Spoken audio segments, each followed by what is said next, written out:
Do you wish you could just throw a backpack on your shoulders, take a one-way ticket to somewhere, and just travel the world, but you think it costs too much money? Well, then this video is for you because I'm going to show you 5 ways to save money and that I actually saved a lot of money while traveling. I'm going to get into some really specific details here. Hopefully it really helps you out and provides a lot of value. If it does, I just ask that you press the like button, maybe subscribe if you want to see more content like this so that you can travel for cheaper and make some incredible memories. If you ever have any travel questions also, ask me. I love talking about travel and most of my friends don't.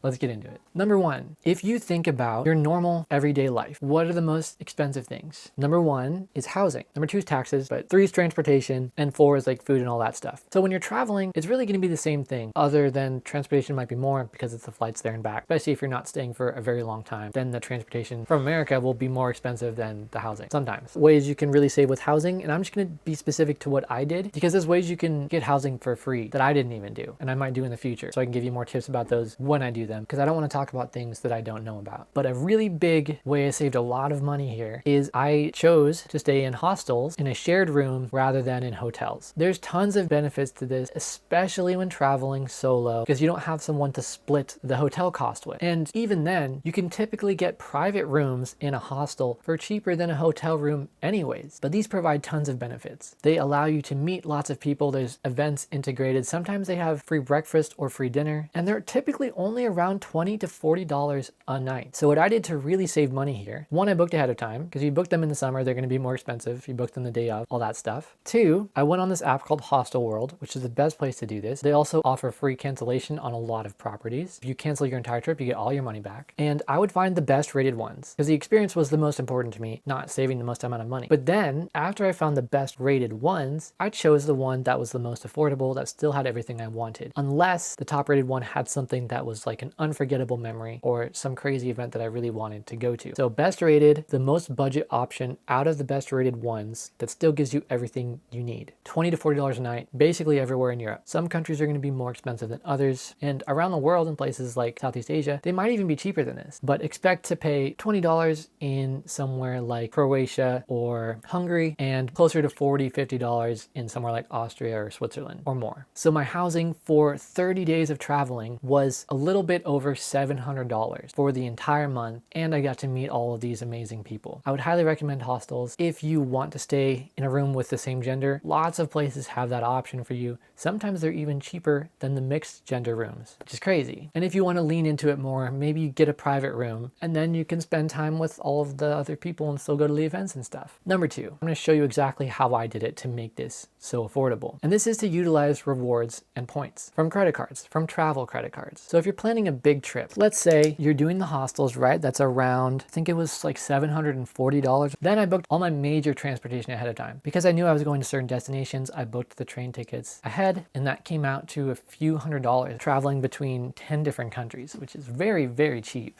One was even on a sleeper train. So let's just say that was around $250. That brings us to $1,000.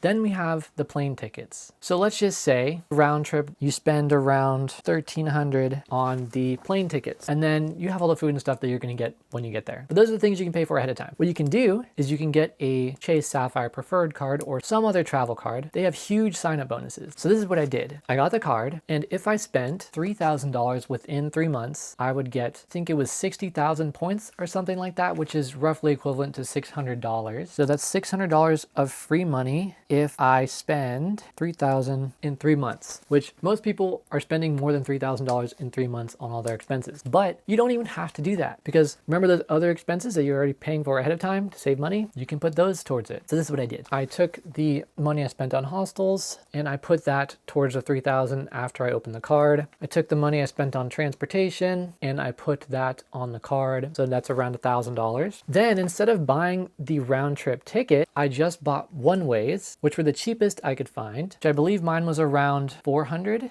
to Amsterdam, find the cheapest airport out of America to fly out of, and then to come back. So that round trip actually ended up being cheaper than this. Let's say $900 from JFK and back. Typically JFK or LA or SFO are going to be the cheapest to fly out of America. JFK to Europe, usually the cheapest. So don't worry, it doesn't have to be out of your city. We'll get you there, but this is important. So now we're around $2,000 spent. All I have to do is spend $1,000 on anything within 3 months, which for most people is really easy. But what you want to do is make sure you hit that. So only use your credit card to pay for everything, and it's going to count towards that amount. If you wanted to pay the extra fee, you could do that towards your rent, but you're going to have to pay 3% on top of that, which was way less than the rewards you're going to get, but still might not be the most efficient way to do this. I did that. I spent $1,000 in like a month and a half because I remember I was making these YouTube videos. I was buying tech gear to review it, and I was just putting everything on this travel card. You want to make sure you pay every credit card bill in full, at least the statement balance, if not the entire balance. Because if you start getting charged a bunch of interest, it's going to defeat the purpose of doing this. So make sure you can afford to pay everything in full with your credit card at the end of the month. Then, once you get this reward, $600 free, but there's a catch. If you use it on travel booked through their portal, whether that's Chase or Capital One or whatever, my specific deal was I got an extra, I can't remember if it was 25% or what it was, but the dollar equivalent jumped to $750 total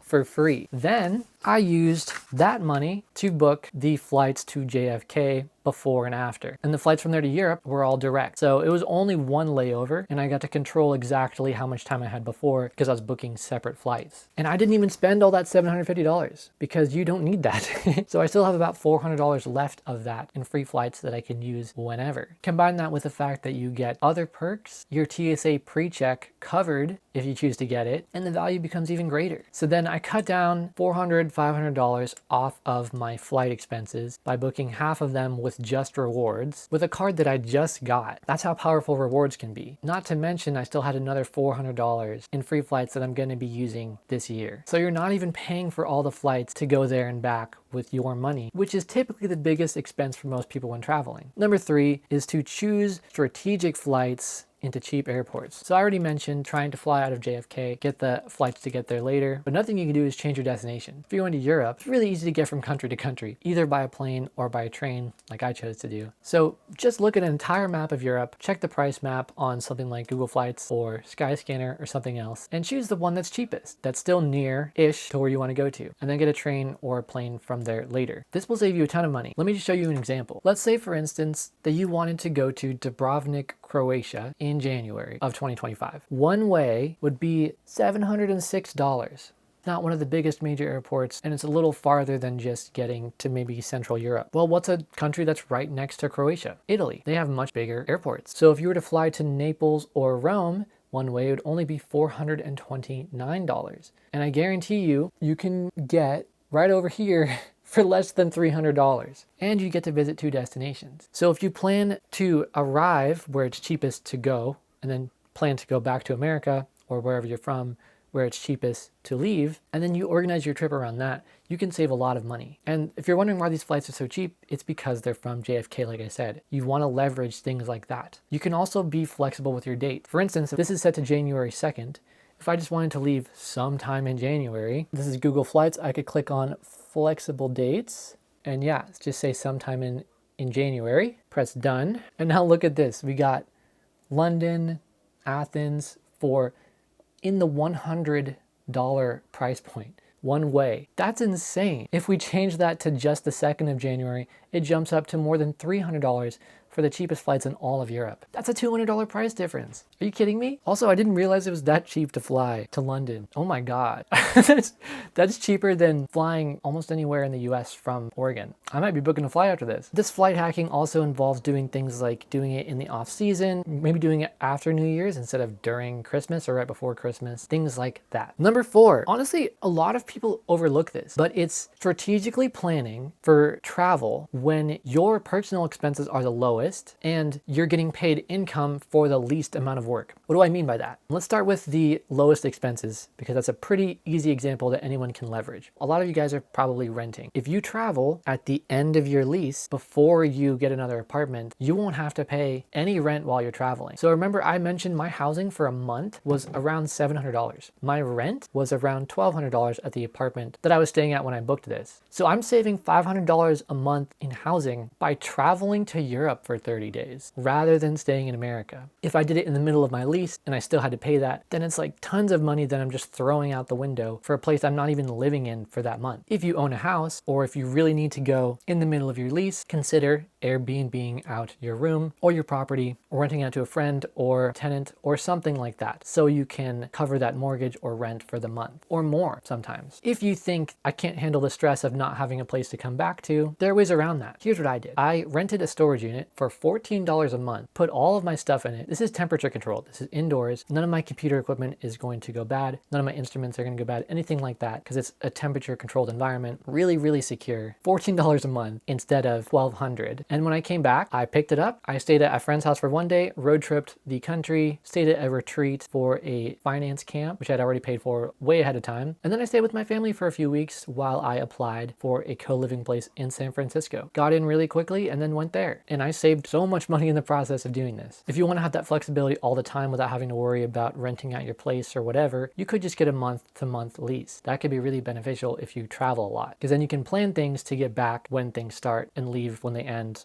a lot more frequently. Now, what did I mean by also traveling when your income is highest for the least amount of work? This can be specific, but just get creative with how you make money. I was a teacher at the time, and a lot of teachers get paid every month throughout the year, even when they're not working. You're getting paid for the work you did months ago during the summer, but it gets paid during the summer, so it's easier for you to budget out your bills. Or maybe you have a bonus coming or something like that. It's just dependent on your career. So for me, I traveled at the end of the school year. I still got paid for the month that I was traveling. I had paychecks coming in and I had no rent, so my expenses were lower that month and my income was the same, and I was traveling during all of that, which made this entire experience almost feel free. It wasn't, but it made it feel that way. So that's what I mean by leveraging travel when your expenses are low and when your income is solid for the least amount of work at the time. Lastly, and this is also a really big one, because remember, housing was such a big expense, and the general cost of living wherever you're going, so food, things like that. If you're going to multiple destinations, this is really easy to do. All you do is spend more time in less expensive destinations and less time in more expensive destinations. You still go to all of them, but you're strategically putting your money in certain places so that you get to have all the experiences, but don't have to pay a ton of money to be in every place for the exact same amount of time. Let me give you an example. Vienna, Austria was twice as expensive or more to get a hostel than Budapest, Hungary. These are both known as really fun places with a lot to do. $45 a night in Austria for a cheap one that was well rated, and $20 a night for a cheap one that's well rated in Budapest. So what I did, 5 days in Budapest, 2 days in Austria, rather than 3 and 4 or whatever. So the cost for 5 days in Budapest was $100, and the cost for 2 days in Austria was almost $100. So same price, I get to go to both, and my money doesn't get spent quite as quickly. So that's a really cool way to do this, and it incentivizes shaking things up and going to more destinations, which in my opinion is really, really fun. You can do this with things like mixing up the environment, mixing up like fancy places with more chill places, beaches with crowds, city stuff, all that. You can have the best of all of those experiences. Thanks so much for watching. I really hope this gave you some good knowledge about how you can plan your future travels much more affordably. If you have any travel budgeting questions, let me know in the comments. I would be really, really happy to help. I love helping travelers out and talking to them about literally anything. Even if you've never done this before and you have any questions, let me know. Subscribe if this helped you out. Thanks so much for watching. I hope you have the best day of your life, and I hope you travel the world at some point in your life. I know I plan to. Peace.